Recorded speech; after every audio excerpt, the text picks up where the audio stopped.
RadioTV.mx presenta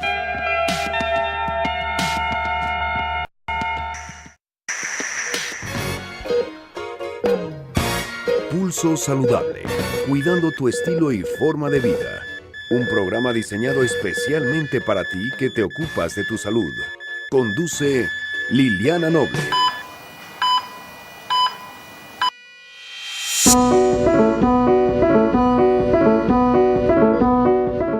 Cuatro de la tarde con 9 minutos, 16 horas en 9 minutos. Muy buenas tardes tengan todas y todos ustedes. Soy Liliana Noble Alemán y le doy la más cordial bienvenida al Pulso Saludable del día de hoy, que es miércoles 29, bien mi querida Gris, 29 de agosto de 2018. Ya se terminó agosto, luego septiembre, octubre, noviembre, diciembre, se acaba el año y bueno, seguramente el próximo año tendremos cosas 1000 veces mejores de las que nos han ocurrido en este año, pero este año ha sido bastante fructífero. Les recuerdo más bien que la alternativa para poderme ver perfectamente bien, sin cortes a comercial, bueno, más bien con cortes a comercial, pero sin interrupciones como las que de pronto hacemos en el Facebook, en la red. Pues es muy sencillo, ingrese usted a www.radiotv.mx. Le recuerdo que es la plataforma de esta empresa, www.radiotv.mx. Adicional, puede seguirme a través del canal de YouTube y ver los programas anteriores, que de pronto no soy tan rápida subiéndolos, pero bueno, prometo hacerlo próximamente. Es que he tenido un poco de carga de trabajo. Le cuento que hoy tenemos un programa bastante interesante. Vanessa Reyes Almaguer, que también ya regresó de sus extensas vacaciones. Mi querida Vanessa, ¿cómo cuánto se iría de vacaciones, Gris? Como un mes, ¿no? Yo creo. ¿Quién fuera Vanessa Reyes que se puede ir hasta un mes de vacaciones? Pues bueno, ya se reincorporó a las actividades. Estoy en freeze en la pantalla, ya me detuve, pero dice que sigo. Y la semana pasada ya se reincorporó con nosotros a las actividades y hoy de nueva cuenta, como siempre, tenemos información en materia de salud generada justamente en conferencia de prensa en Secretaría de Salud. Ahí estuvo el doctor José Narro Robles, el secretario de Salud del Gobierno Federal, quien platicó sobre la bioética. Vamos a escuchar qué es lo que nos tiene preparado Vanessa Reyes Almaguer. Además, ¿usted sabe qué son las neuropatías? Bueno, pues las neuropatías son un conjunto de síntomas denominadas así, justamente neuropatías, porque afectan el sistema nervioso, pero en la parte periférica. Y bueno, hoy conoceremos en qué consiste y cuáles son las alternativas de tratamiento. Pero las neuropatías, quienes son vulnerables a padecer de las neuropatías, son las personas que beben en exceso alcohol, atención, y también la gente que tiene diabetes mellitus del tipo 2. Además, también platicaremos, bueno, es la segunda parte, pero vamos a incorporar la entrevista toda completa de una de las doctoras más cuidadosas en materia de los cuidados, más comprometidas en materia de los cuidados paliativos. Recuerde que los cuidados paliativos, ya nos decía la doctora la semana pasada, que no solamente refieren a una enfermedad que está en su fase terminal, sino que más bien se deben de procurar. Todo mundo tiene derecho a los cuidados paliativos a partir de que es diagnosticado con una enfermedad crónica. Y una enfermedad crónica no solamente es un cáncer, una enfermedad crónica también es una enfermedad del corazón, el colesterol elevado, la obesidad, la hipertensión, la diabetes, la obesidad, en fin, son estas enfermedades, el Parkinson, el Alzheimer, etcétera, la artritis reumatoides, cualquier cantidad de enfermedades que existen que son crónicas, es decir, que van acompañando al paciente a lo largo de su vida o los restantes años de su vida, pero no quiere decir justamente que porque estos cuidados paliativos se otorgan porque ya se encuentran en la etapa final. No, más bien se encuentran en una etapa de vulnerabilidad y hay que recibir de un grupo de expertos, muchos apapachos yo le llamaría, pero esta es la manera en la que los médicos, bueno, van resolviendo todas las necesidades que se vayan presentando presentando con la cronicidad de la enfermedad, prácticamente muy basados en la parte del dolor, y justamente porque, bueno, uno de los preceptos de los cuidados paliativos es justamente otorgarle a los pacientes excelente calidad de vida pese a su enfermedad. Además, también vamos a conocer en voz de un experto todo lo relacionado con el reflujo gastroesofágico, pero en la edad pediátrica. Recordarán que semanas atrás nos platicaba una experta sobre el posicionamiento adecuado al momento de amamantar.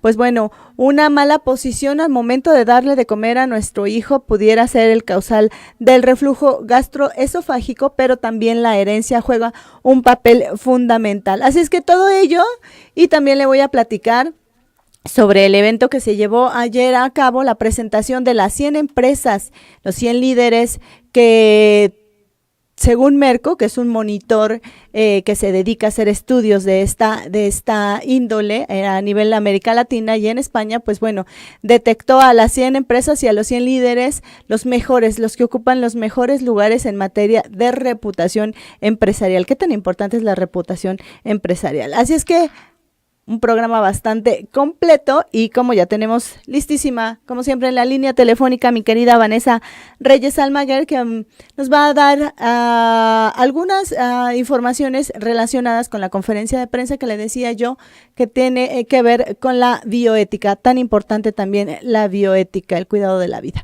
Vanessa, muy buenas tardes, me despido de redes sociales, regreso. Besos a Giovanni. El reporte especial en Pulso Saludable. Hola, ¿qué tal, Liliana? Muy buenas tardes. Un saludo para ti y todo nuestro auditorio. La bioética es imprescindible para lograr condiciones de justicia, equidad y respeto a los derechos humanos en todos los ámbitos de la salud, afirmó el secretario de Salud José Narro Robles durante la conferencia magistral en bioética Juliana González Valenzuela, Salud, Educación y Bioética, en donde asegura que esta disciplina busca humanizar la práctica de la medicina con criterios de integridad científica y responsabilidad social. Señaló que la bioética también enfrenta el reto de reconocer los límites de la ciencia y la tecnología y lograr que la población practique el autocuidado de la salud. Nadie puede ser sano por otra persona. Si quiere tener salud, no puede esperar a que su familia haga algo por ella. Narro Robles llamó a fortalecer el código de los valores, entender que la relación médico-paciente o trabajador de la salud paciente es un elemento fundamental en la construcción de un humanismo contemporáneo. Aseguró que los médicos han sido de los más interesados en el campo de la bioética y que junto con los fisiólogos tienen la convicción de seguir profundizando en esta relación para conseguir armonía en la práctica de la profesión en el campo de la atención a la salud. Acompañado por el coordinador del programa universitario de bioética, Paulina Rivera, y la profesora emérito de la Facultad de Filosofía y Letras de la Universidad Nacional Autónoma de México, Juliana González Valenzuela, Narro Robles dijo que la Comisión Nacional de Bioética ha tenido un desarrollo importante. Actualmente, 30 entidades federativas cuentan con una comisión estatal bioética. En las 32 entidades federativas hay más de 940 comités hospitalarios de bioética y 239 comités de ética de investigación registrados. Cabe señalar que el secretario de Salud, José Narro Robles, inauguró el homenaje a Julián González Valenzuela, pensador y educador, quien ha dedicado parte de su trayectoria profesional al acercamiento de la sociedad al pensamiento crítico y a generar conciencia sobre diversas problemáticas relacionadas con el desarrollo tecnológico especializado en el campo de la biomédica. Y mi reporte, Liliana, muy buenas tardes. Para saber más. Hipo. Este es un sonido causado por la alteración o irritación en el diafragma, misma que sucede cuando comemos muy rápido, nos excedemos en el consumo del alcohol o respiramos por la boca o nariz de forma acelerada. Lo que significa que cuando tu cuerpo realiza este sonido, te está diciendo, alto, no lo ignores.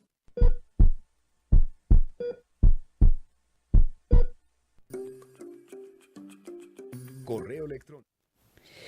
4 de la tarde con 18 minutos, 16 horas 18 minutos. Es que estoy revisando aquí un comunicado que me acaba de llegar. Qué interesante la información de Vanessa Reyes Almaguer, en donde nos platica, pues bueno, justamente la importancia de esto, de la bioética. De hecho, hay maestría en bioética, hay gente que se ha ocupado por educar en esta materia tan importante, y siempre hay una área de bioética dentro de los hospitales. Son los tomadores de las decisiones, el beneficio o la parte perjudicial que pudiera ocasionar ciertas acciones en materia de salud, si son más benéficas o pudieran incluso poner en un serio riesgo la salud y la calidad de vida de los pacientes. Y gracias a este grupo de expertos en materia de bioética, porque la idea es preservar la vida justamente, pero sin que sea un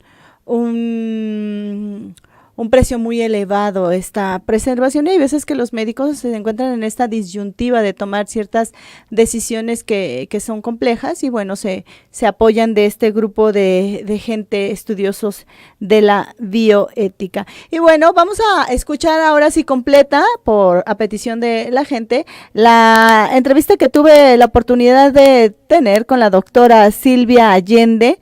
Ella está al frente de la Clínica de Cuidados Paliativos del Instituto Nacional de Cancerología, y justamente nos va a platicar sobre todo lo que conllevan los cuidados paliativos, la nueva norma que ya se incorpora a la guía de prácticas clínicas, en donde se establece que cualquier centro de atención médica debe de tener rigurosamente una unidad de cuidados paliativos, y que cualquier paciente tiene derecho a recibir estos cuidados paliativos, y no necesariamente en una etapa terminal de la enfermedad. Así es que escuchamos para conocer un poquito y usted sepa en qué momento puede pedir asistencia psicológica, emocional, para el dolor, para el entendimiento de su enfermedad, para lo que conllevan algunos medicamentos y sus complicaciones, etcétera. Esto es justamente lo que hacen los cuidados paliativos. Escuchemos. La voz del experto en Pulso Saludable.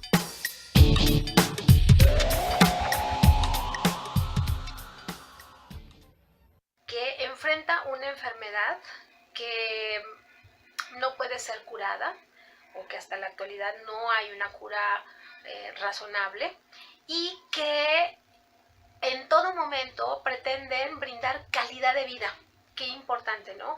Calidad de vida a través de la atención, prevención de síntomas físicos, psicológicos, sociales y espirituales. Por ejemplo, los síntomas físicos, uno de los síntomas que más agobia a la población mexicana y a la cual más le tenemos es el dolor. Sin embargo, hay otros síntomas que en una enfermedad avanzada o en una enfermedad que no tiene la posibilidad razonable de una cura, durante el trayecto que esta enfermedad impacta nuestra vida, pues puede deteriorarla a través de esos síntomas. Entonces, el cuidado paliativo, fíjate qué interesante, previene el sufrimiento de la persona, pero también de la familia, porque sabemos que cuando el enfermo padece, la enfermedad es una onda expansiva que alcanza a nuestra familia, incluso a nuestros amigos y finalmente a la sociedad. A nivel mundial, la primera de las causas de la mortalidad son las afectaciones cardiovasculares. Por ejemplo, en 2014, en México, murieron más de 600,000 personas, y la causa número 1 en México también fue la cardiovascular. 2 son las complicaciones relacionadas a la diabetes, la insuficiencia renal. También pueden ser problemas cerebrovasculares. Claro. Y en tercer lugar son las oncológicas. Entonces, fíjate qué importante que la gran mayoría de la población sepa que aunque tengas o estés padeciendo una enfermedad de estas que yo he mencionado, pues no se tiene que sufrir, digamos, forzosamente todos los síntomas o las molestias que emanan de la enfermedad, sino que estas pueden ser paliadas, pueden ser cobijadas y disminuidas con tratamientos farmacológicos, con tratamientos no farmacológicos del orden médico, y que esta medicina paliativa, que es una nueva forma de medicina, fue promulgada en 2014 por la OMS y por la ONU como un ingrediente que debe ser incorporado en todo momento al tratamiento en medicina. Esto quiere decir que cambia el paradigma de prevención, detección oportuna de la enfermedad, tratamiento activo, y luego hasta ahí nos quedábamos y que decíamos, ya no hay más nada que hacer, llévese a su familiar, tal vez a morir a casa, que esté lo más cómodo posible. Pero si no hay cuidados paliativos, entonces ¿quién va a hacer ese seguimiento entre hospital y casa? Entonces no es tan sencillo cuando uno médicamente declara a un paciente en fase terminal, pues como ser un acto en agudo, ¿no? Se muere ya, sino es un proceso. Y ese proceso es el que debilita al paciente, debilita a la familia y nos torna una sociedad en donde a veces pensamos o tenemos el paradigma de que todo es normal. Ay, sí, pues tiene tremendos dolores porque tiene cáncer terminal. O está ya muy abatido en cama porque tuvo una embolia cerebral, casi no come y bueno, pues ya le estamos pidiendo a Dios que se lo lleve. O sea, qué importante saber que en todo momento, como personas que cuidamos a personas, pues debe haber ese trato digno, ese derecho fundamental de los cuidados paliativos a no ser tratado con crueldad. Creo que es importante que solicitemos, porque en ocasiones también la sociedad y no sabemos, o sea, nos tomamos tal vez muy a pecho lo que dicen los médicos y las instituciones, ya no hay nada que hacer, y creemos que así es, cuando mientras que hay vida siempre hay algo que hacer, y el sufrimiento no es un tema menor.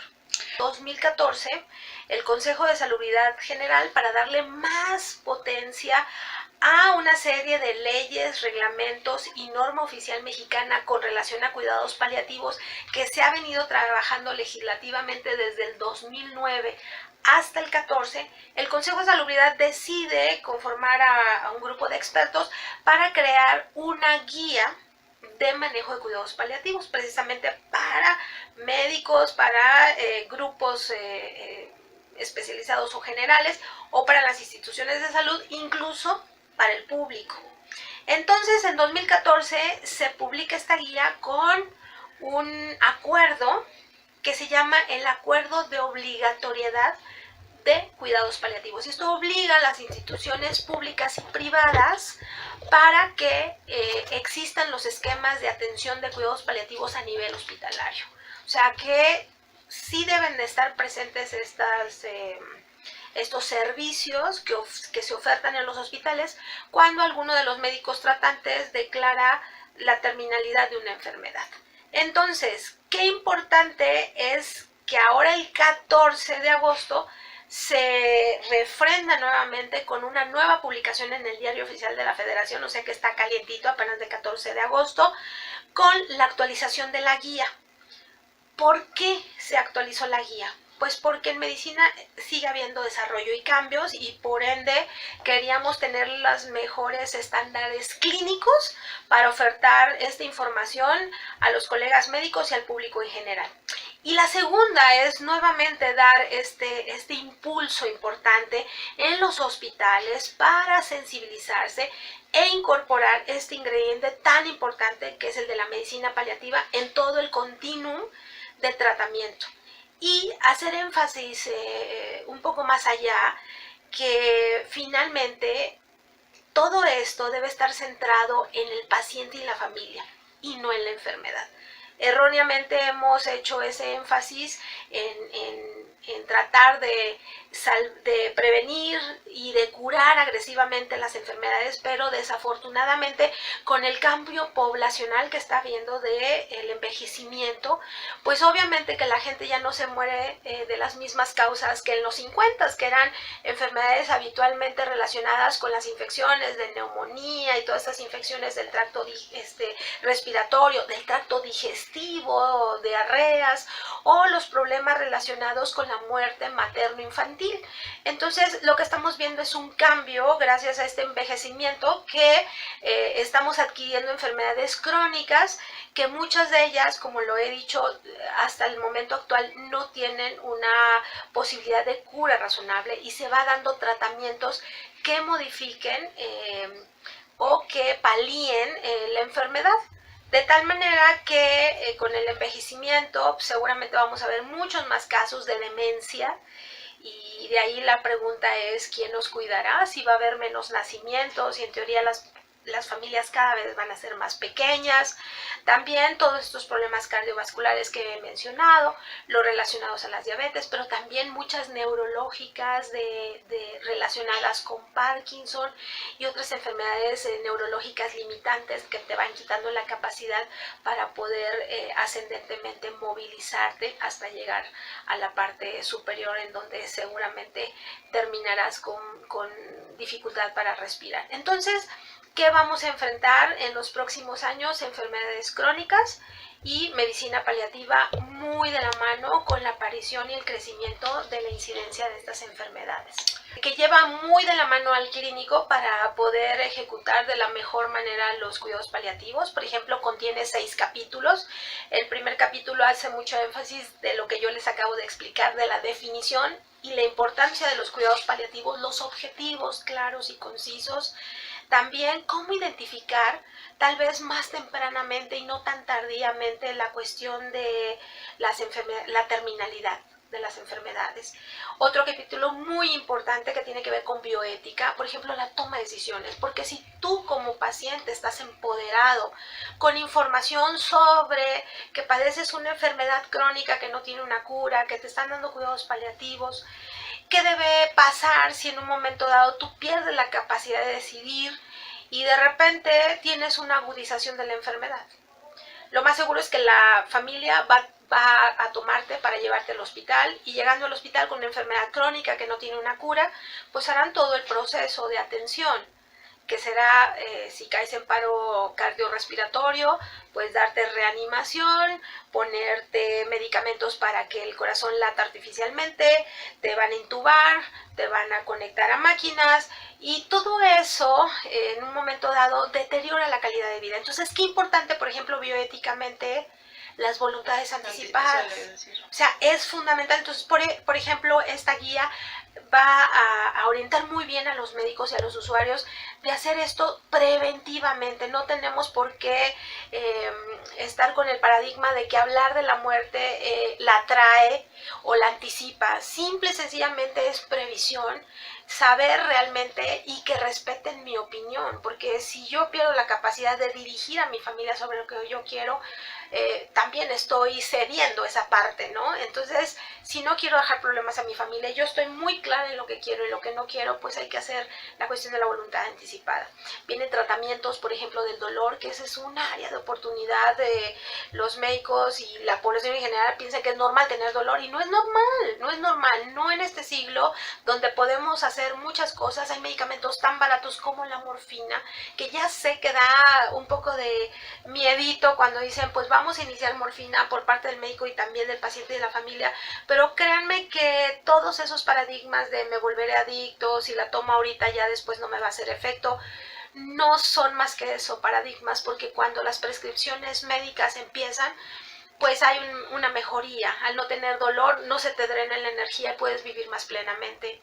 Incluso pacientes que han llegado aquí con mucho dolor, que nos piden o solicitan la eutanasia, que por supuesto no está permitida en el país, al tercer día o a las 24 horas que ya no tienen nada de dolor, les volvemos a preguntar y dicen, no, hay que esperar un poco con ese tema. Entonces, necesitamos empoderar más al paciente, necesitamos ser más sensibles y humanos al dolor que no es el nuestro, por supuesto. Entonces, imaginar y dimensionar un dolor ajeno creo que es sumamente complejo. Entonces, esta guía reviste, para mi gusto, estos 3 puntos que son cardinales. Y agregaré que también en el caso de Early Institute, que es una institución que tiene más de 12 años, cómo nos ha apoyado a los médicos para vincular todas estas cuestiones que pasan en la clínica con los actos legislativos. Entonces, a través de Early Institute hemos podido bajar todas estas ideas para que finalmente organismos como el Consejo de Salubridad General también pueda aperturarse para poder transmitir todos estos conocimientos hasta el último pueblito de México. Voy a hacer patente a todos tus seguidores que es bien importante demandar y saber que existen los cuidados paliativos. Los cuidados paliativos deben incluso darse desde el momento del diagnóstico, porque si tú lo ves, alguien que le diagnostican diabetes, pues por algún síntoma se tuvo que haber dado cuenta.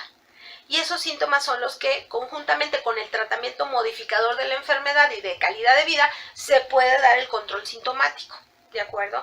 Entonces, hay cuidados paliativos que son de orden temprana, o sea, desde el momento del diagnóstico, y otros que son tardíos. Si bien la población, en ocasiones, no tiene la cultura de la detección oportuna de una enfermedad y la detección se hace muy avanzada, cuanti más debe estar el cuidado paliativo desde el momentito que te dijeron o tienes un problema cardiovascular que ya no te pueden operar ni hacer nada, tienes un problema relacionado a diabetes gruesísimo, con insuficiencia renal, con mucho dolor de los miembros inferiores por neuropatía diabética o problemas abdominales por neuropatía, o tienes un cáncer avanzado. Ahí en ese momentito, ya conjuntamente con el médico que te está diagnosticando, deben estar los cuidados paliativos y hacer un plan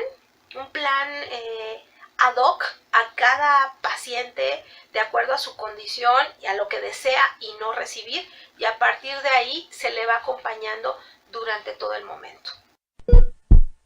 Para saber más, piel arrugada. Sin lugar a duda, esto es algo que a todos nos ha pasado. Aunque no lo creas, nuestro cuerpo es tan inteligente que cuando se encuentra bajo situaciones de riesgo, busca la manera de mantenerse alerta, y esto es lo que precisamente sucede cuando luego de pasar mucho tiempo en contacto con el agua, nuestros dedos comienzan a arrugarse, como una manera de protegerse de superficies resbaladizas, tal y como lo oyes. Esta es la forma en que tus manos y pies buscan sujetarse mejor para evitar una caída. Correo electrónico. pulsosaludable@gmail.com.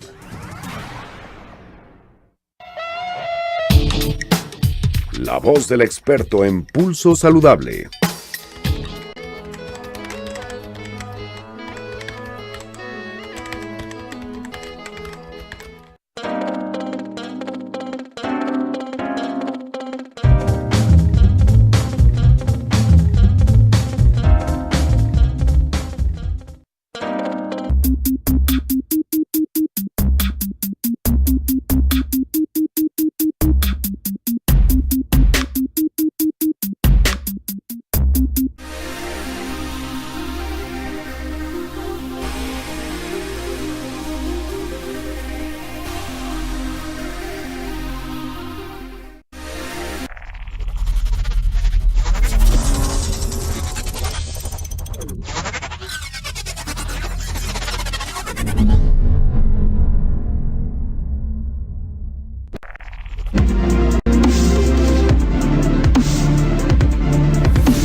Qué interesante la información que nos acaba de proporcionar la doctora en materia de cuidados paliativos. Es muy importante conocer que esta área terapéutica existe, que es obligatoria en todos los hospitales de la Ciudad de México, del país y del mundo, y que usted, como cualquier enfermo, cuando es diagnosticado de una enfermedad crónica, es decir, que no tiene cura y que lo va a acompañar a lo largo de la vida, pues bueno, se acerca a esta unidad de cuidados paliativos para que le puedan resolver todas las dudas, lo entrenen en materia de entender un poco sobre la enfermedad, atención psicológica, etcétera. Y sobre todo, pues bueno, también hay clínicas del dolor dentro de la unidad de cuidados paliativos. Así es que no pierda la oportunidad, si está atravesando por una enfermedad crónica como pudiera ser la diabetes mellitus, pues bueno, acuda al servicio de cuidados paliativos porque le corresponde su derecho.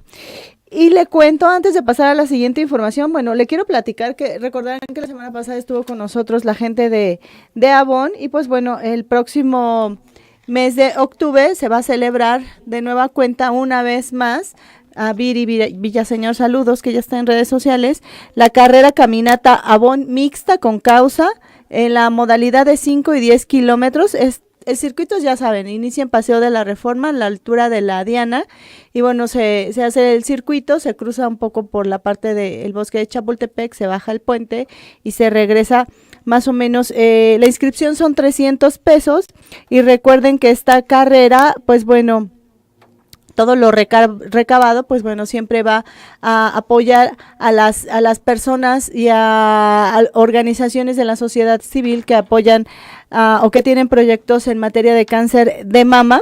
Esta es una de las acciones socialmente responsables de esta marca de Avon. Y pues bueno, ustedes pueden inscribirse en la carrera Avon en esta ocasión en la siguiente liga, que es www.carrera-medioavon.mx. También se pueden inscribir en las tiendas Mega Soriana y las tiendas Innova Sport. Pues hágalo porque los lugares se agotan. Es el último domingo de octubre y ya va a haber una simultánea en la ciudad de Celaya, en donde también se ha tenido bastante participación. Adrián Alba, saludos.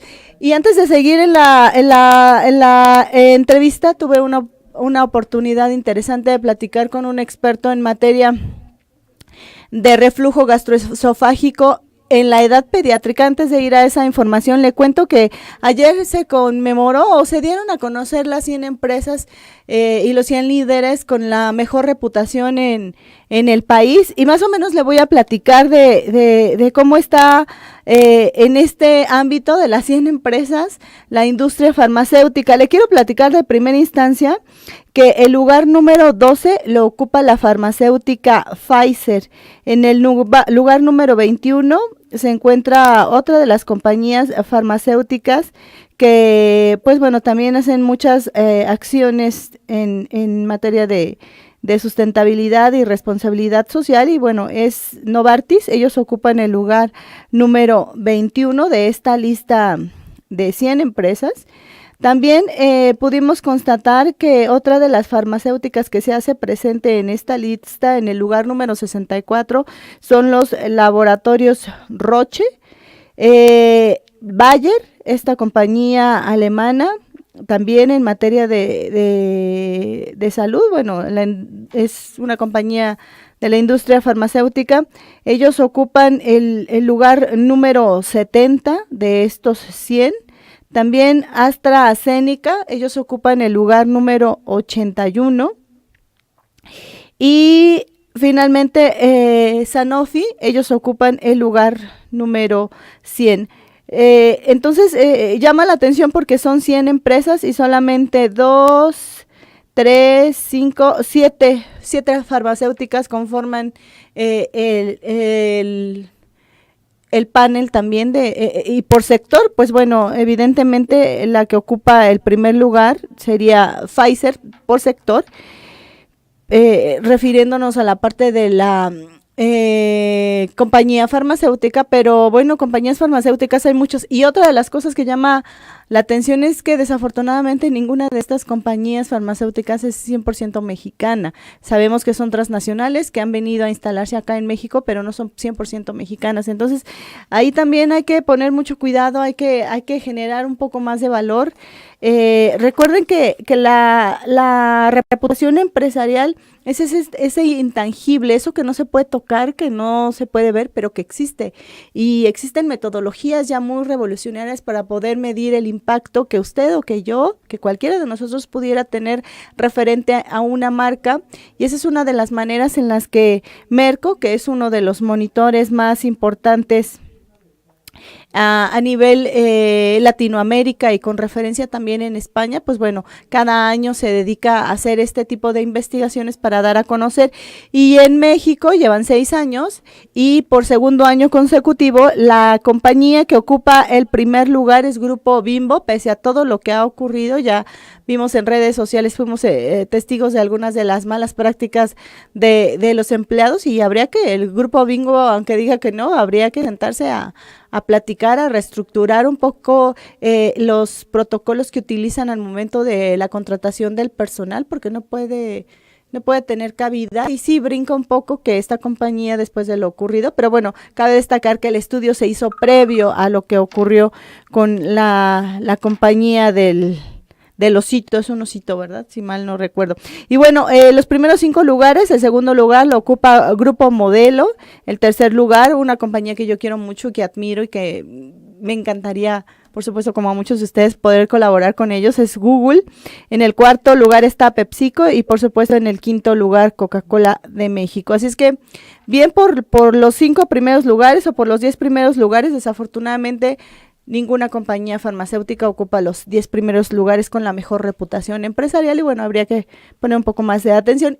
Conoceremos qué es lo que ocurre con Grupo Bimbo el año pasado, porque seguramente esta acción que ya conocimos todos, pues bueno, va a mover un poquito los peldaños, y yo aspiro, o bueno, por lo que veo, una de las compañías más fuertes y que va a ir repuntando seguramente es Google. Y bueno, vamos a pasar a otra información. Tuve la oportunidad de platicar en esta mañana con el doctor José Antonio Chávez Barrera. Él es gastroenterólogo pediatra, él es secretario de la mesa directiva de la Asociación Mexicana de Gastroenterología, también es jefe del Servicio de Gastroenterología Pediátrica del Hospital General de México, del Hospital General Centro Médico La Raza, perteneciente al IMSS, y también es coordinador del módulo de pediatría ECOS Internacionales 2018. Y bueno, hubo una conferencia de prensa de Laboratorios Chinoín en donde ellos anuncian que 40% de los mexicanos, pues bueno, padecen síntomas de reflujo al menos una vez por semana.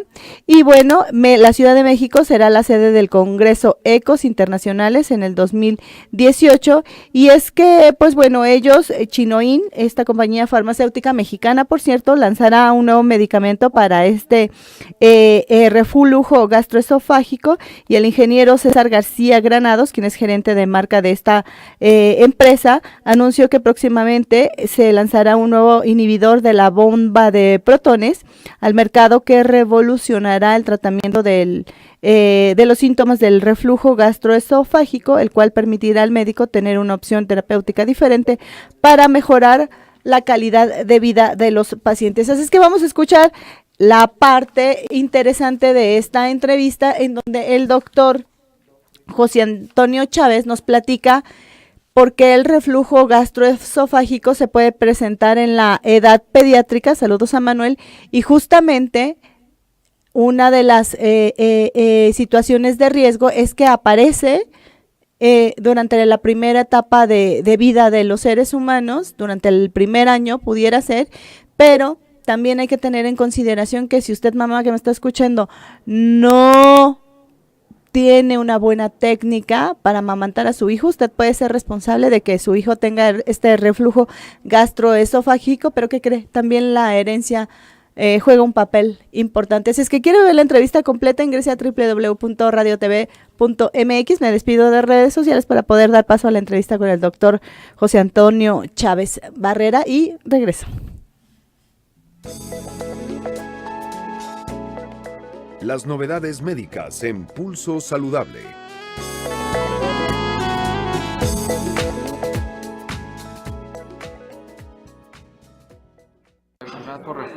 es uno de los principales motivos de consulta del pediatra y del gastroenterólogo pediatra, y se habla que se puede llegar a presentar entre un 12 a 15% de la población infantil menor de un año.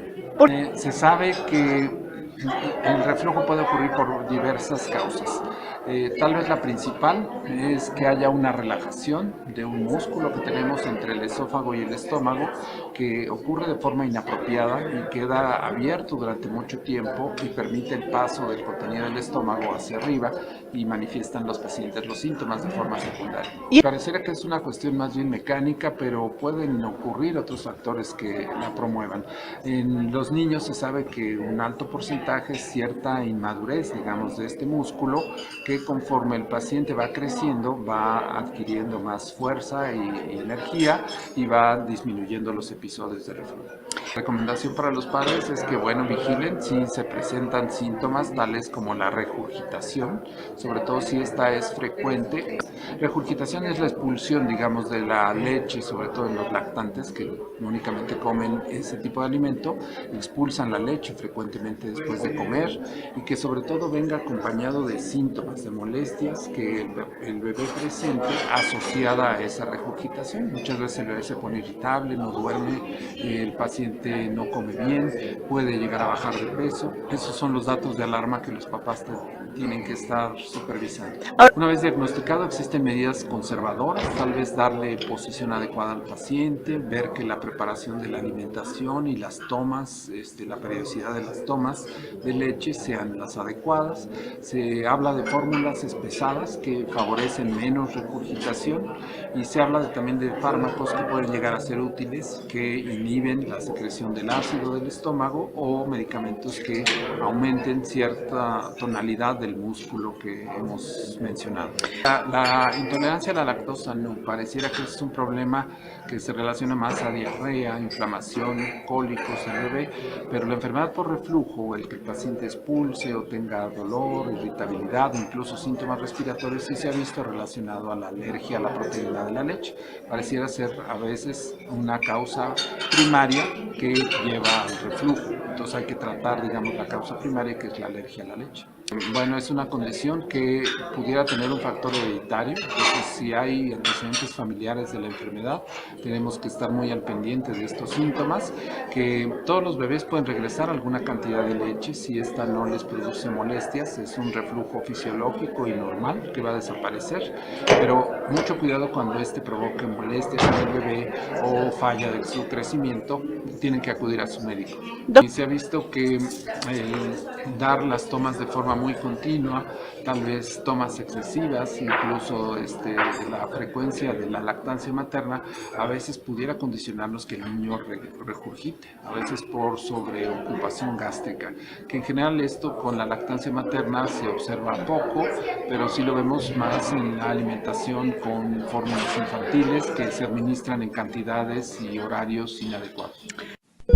Para saber más, saltar mientras duermes. ¿Alguna vez has soñado que estás a punto de caerte y te has despertado de repente porque sin darte cuenta diste un repentino brinco? Estos breves e involuntarios movimientos son causados por la falta de oxígeno, razón por la cual tu cuerpo reacciona con un salto para asegurarse que esté respirando adecuadamente.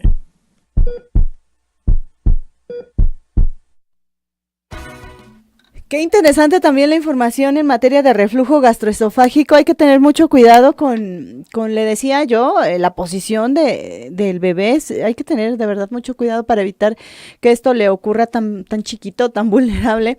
Y bueno, como decía el doctor, también puede ser responder a la inmadurez del sistema gastroesofágico.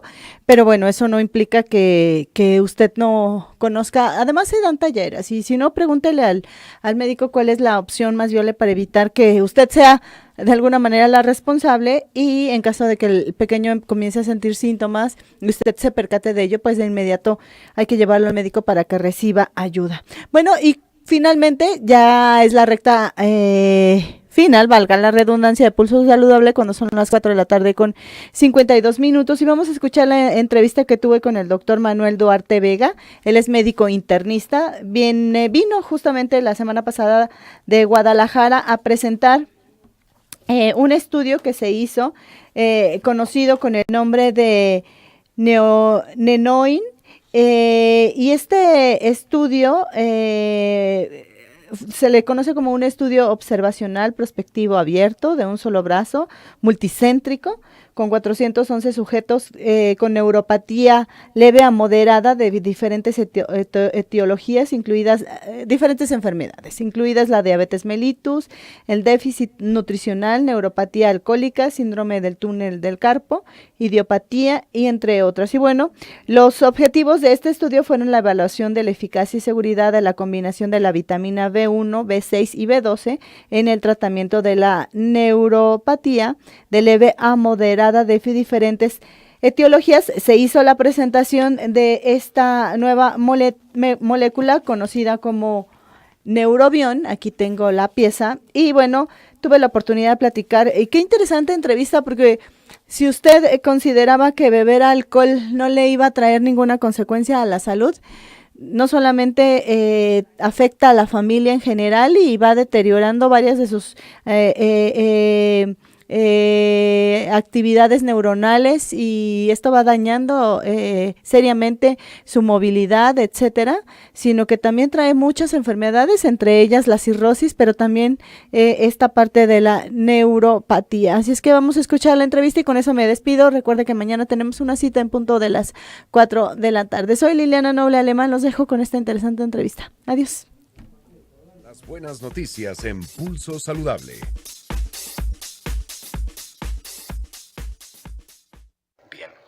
La neuropatía es una alteración que debe de dividirse en dos partes.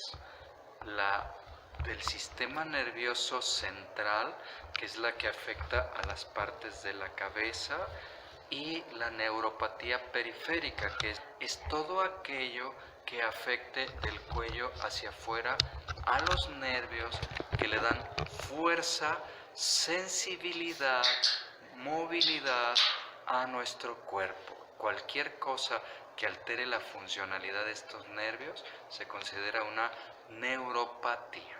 El origen puede ser múltiple. Las causas más comunes que tenemos en el mundo y en México son, en primer lugar, diabetes mellitus. Y de las diabetes, la que más frecuentemente se presenta con neuropatía es una conocida como diabetes de tipo 2. ¿Por qué? Porque es la que afecta a mayor cantidad de gentes en el mundo. El 90% de los diabéticos son diabéticos de tipo 2. Entonces, por eso es la causa más importante, específicamente hablando de diabetes. Segundo lugar, el alcohol. La gente bebe más de las recomendaciones saludables. Específicamente en México ocupamos el tercer lugar en América Latina en cuanto a la ingesta de alcohol. El promedio de bebidas en México es 8 litros por año en hombres, 6 litros por año en mujeres. Eso es una cantidad excesiva y esto produce daño en los nervios periféricos y también centrales. La tercera causa son en general enfermedades de tipo laboral o de tipo del uso cotidiano, como sería una cosa que se llama túnel del carpo, que es una afectación de la muñeca y que se manifiesta con alteraciones de la fuerza y la sensibilidad, y las otras ya van siendo causas menos frecuentes, como el herpes, como enfermedades virales. Para el mundo en general, en este momento tenemos alrededor de 380 millones de gentes con diabetes tipo 2. Y las proyecciones hacia el año 2045 es que tendremos alrededor de unos 700 millones de gentes con diabetes. De modo que la expansión es enorme. Si lo aterrizas a México, en México en este momento el 16% de la población tiene diabetes de tipo 2. Estamos hablando entonces de una cantidad aproximada de unos 16 millones de personas. El otro punto es que en diabetes el 90% de los pacientes viven fuera de los controles adecuados de su azúcar, de su colesterol, de su presión, y algunos además tienen modos de vida que incrementan el daño, por ejemplo sobrepeso, fumar. Y esta suma de factores incrementa la posibilidad de que la gente tenga neuropatía. diabetes en el mundo y en México es la primera causa de que se corten las piernas. ¿Y qué tiene que ver con el tema? Que las neuropatías son el daño previo en el 70% de los casos a la amputación de la pierna en un paciente diabético. De modo que es un punto muy importante en el tema de tiempo y calidad de vida. El daño se da de la siguiente manera. El nervio es como un cable de la luz, igualito. Tiene en el centro el conductor, que es un filamento de metal, y ese filamento de metal está protegido por un plástico que le sirve como un aislante para que la energía que viaja por ese filamento no se pierda y llegue al punto de destino. El nervio es igual a esto. El nervio tiene en el centro una parte que se llama axón, que es el filamento conductor, y está cubierto por una cosa que se llama mielina. En el caso de la neuritis periférica, lo que sucede es que las enfermedades o los factores que hemos mencionado destruyen esa capa de mielina. En diabetes la explicación es que cuando la gente vive con glucosa alta, colesterol alto, fuma o se suman los tres factores en uno solo, eso va tapando los vasos sanguíneos que riegan a la mielina, que la nutren, y entonces la mielina se va muriendo, se va infartando y se van perdiendo esas capas, y los estímulos que viajan por el centro se van perdiendo en las áreas donde no hay protección. El paciente inicia con un daño transitorio. Las molestias aparecen cuando se eleva la glucosa, después de periodos de beber o después de atrapar el nervio, y si quita la posición de la mano se le quitan las molestias. Igual sucede en diabetes. Pasan las vacaciones, regresa del todo incluido de Acapulco, regresa a sus cifras de glucosa y las molestias desaparecen. Pero en la medida que el paciente va sosteniendo en el tiempo la glucosa elevada, el tabaco, las actividades que lesionan el nervio en la mano, ese daño se va volviendo irreversible hasta que llega un momento en que las molestias ya no se quitan. ¿Qué sucede en el mundo? Y México no es la excepción. En diabetes tipo 2 el inicio es paulatino, no es algo tan dramático. Punto 1. Punto 2 es que a las gentes no les gusta que les digamos los médicos que tienen diabetes, porque el concepto de la enfermedad es malo. Decir diabetes en México es decir, me voy a quedar ciego, me van a cortar el pie, me van a poner diálisis. Entonces la gente busca la manera de evadir el diagnóstico. Y en la práctica, ¿en qué se traduce? En que el 50% de los pacientes con diabetes en México son diagnosticados 6 o 7 años después de que inicia la enfermedad. Y esto ocasiona que cuando llegan a la consulta por una supuesta primera vez ya tienen daño, ya tienen una complicación crónica inducida por ese tiempo de vivir con la enfermedad sin un tratamiento adecuado. Neuropatías periféricas, las molestias en general las clasificamos en las negativas y las positivas. ¿Cuáles son las negativas? Aquellas que le quitan sensibilidad al paciente. Empieza a sentir adormecidos sus pies, sus manos, se le van poniendo frías y pierde la capacidad, por ejemplo, de cuando tocas el botón, al tocarlo sin verlo tú puedes saber de qué tamaño es el grosor y dónde está el ojal. El paciente pierde esa sensibilidad y es incapaz de desabrocharse o abrocharse o quitarse el cinturón, hacer las actividades cotidianas en las que no tenga que estar visualizando, pierde esa capacidad. Al caminar en un piso normal, aunque tenga un zapato, el paciente tiene la sensación de que la planta del pie está muy gorda, que como si fuera una alfombra, y esto le hace perder el equilibrio porque el paciente no puede discernir si el piso es parejo, si el piso está desnivelado, y esto hace que camine de forma tambaleante. O las molestias positivas que aparecen primero con piquetes, con hormigueos, con ardores, y que se van volviendo cada vez más frecuentes y más intensas, hasta que llega un momento en el que el paciente muchas de las veces no puede dormir porque al acostarse empieza la sensación de ardor y le quema la ropa de cama, le quema el calcetín y tiene que bajar el pie y pisar el suelo frío para quitarse esas molestias. Cuando el daño está establecido no tiene cura. Lo que hay que hacer es, primero, controlar la situación que llevó a la neuropatía y segundo, buscar la manera de regenerar ese nervio.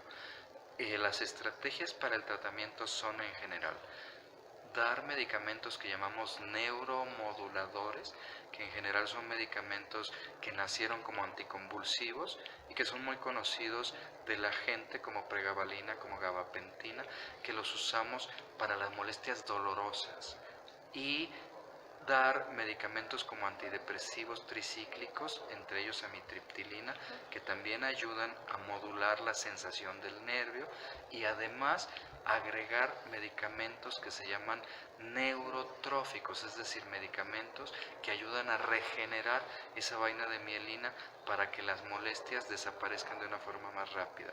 Es ahí donde entra el complejo B.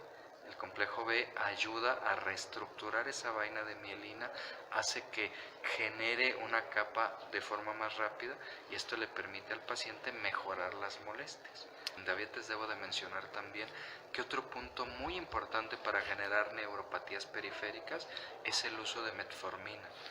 No se trata de que la metformina produzca un daño. La metformina es el medicamento que más utilizamos para el control de diabetes, pero a nivel del intestino, metformina impide la absorción de vitaminas del complejo B, específicamente cobalamina, y esto hace entonces que el paciente desarrolle un déficit y puede hacer una neuropatía por déficit de vitaminas del complejo B. ¿Qué es lo que recomiendan las guías de los consejos y de las asociaciones para el manejo de la diabetes? Dele complejo B para la neuropatía. Si fuera un déficit por metformina, no le va a quitar la metformina si es exitosa.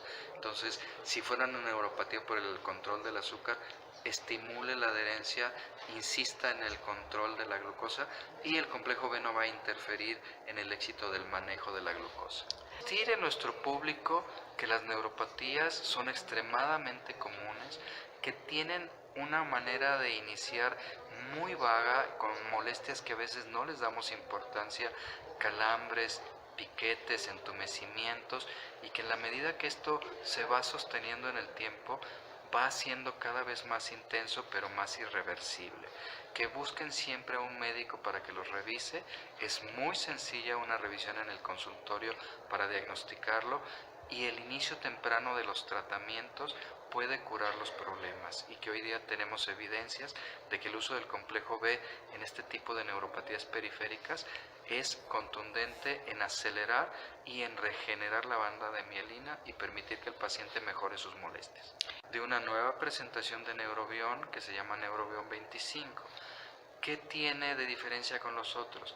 El contenido de la vitamina B12, que en las presentaciones tradicionales son 2, que contienen la primera 1 miligramo, la segunda 10, y esta que está pensada precisamente para el paciente con neuropatía periférica con muchas molestias, para el paciente con anemias debidas a déficit de complejo B o con trastornos del sistema nervioso central del tipo de olvidos, que pueden estar asociadas a déficit de vitamina B12.